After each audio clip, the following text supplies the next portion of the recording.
8,000 warriors. 8,000 unique, unrepeatable faces, frozen in clay, for eternity. The greatest archaeological discovery of the 20th century.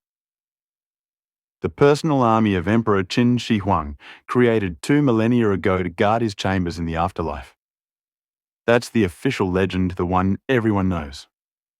But there's one problem, one gigantic, uncomfortable problem that you'll see with your own eyes.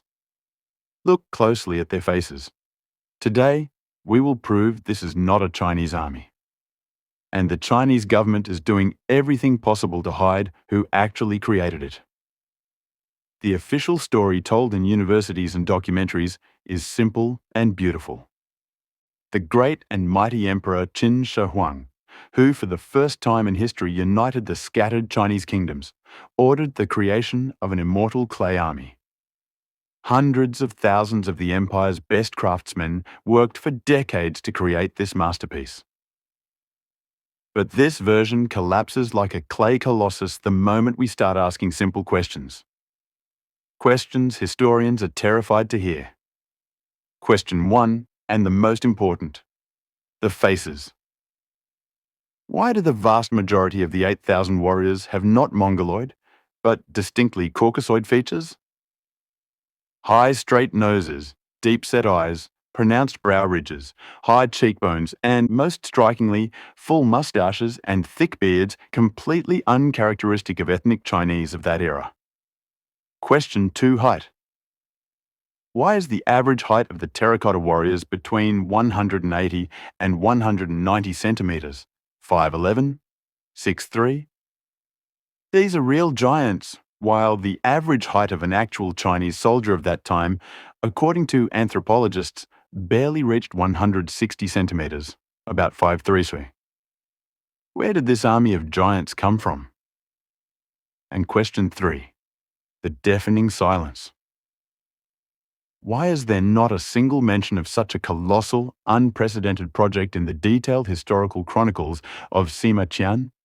He was the chief historian of ancient China, living only a century after Qin Shi Huang. He described in meticulous detail the construction of the emperor's tomb, its traps, treasures, and mechanisms. But of the 8,000 clay army, not a word. Absolute silence. How could he fail to notice and mention the main wonder of the entire complex? Forget the text that can be rewritten 1,000 times. Forget the legends that can be invented. Let's look at what cannot be faked: the faces. And this isn't just some special artistic style as official guides clumsily try to convince us. This is anthropology, sculpted in clay.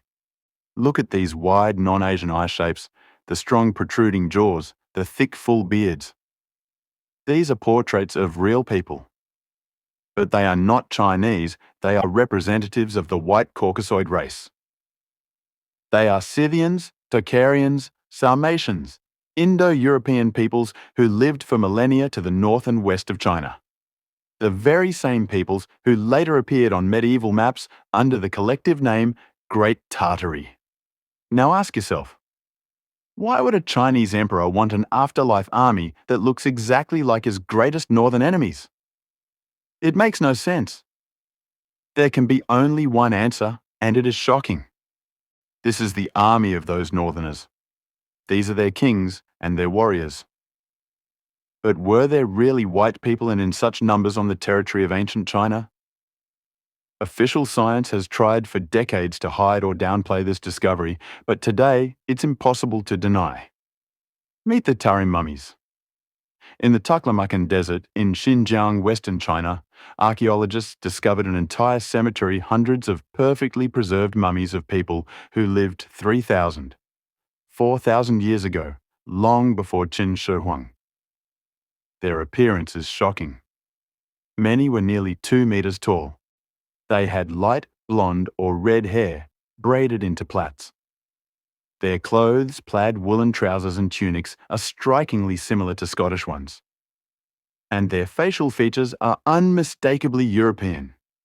Subsequent genetic analysis confirmed what was already obvious. They were not Chinese.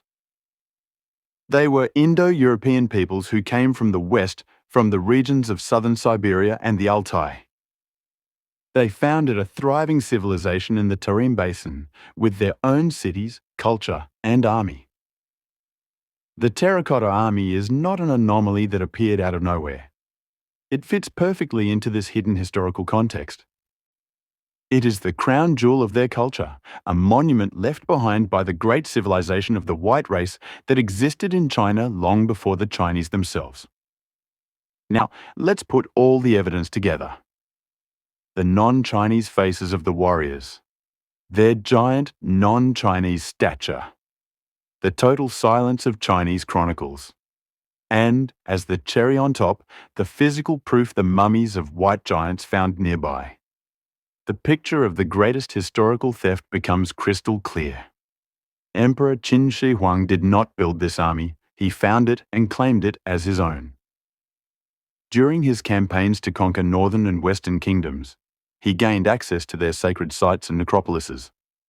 He or his advisors discovered an already existing, possibly centuries older, grand burial complex of one of the kings of that very same white Indo-European race. And then the greatest act of state vandalism and plagiarism in history was committed. Qin Shi Huang simply built his own smaller burial mound, a pyramid nearby, and declared the entire gigantic necropolis his property.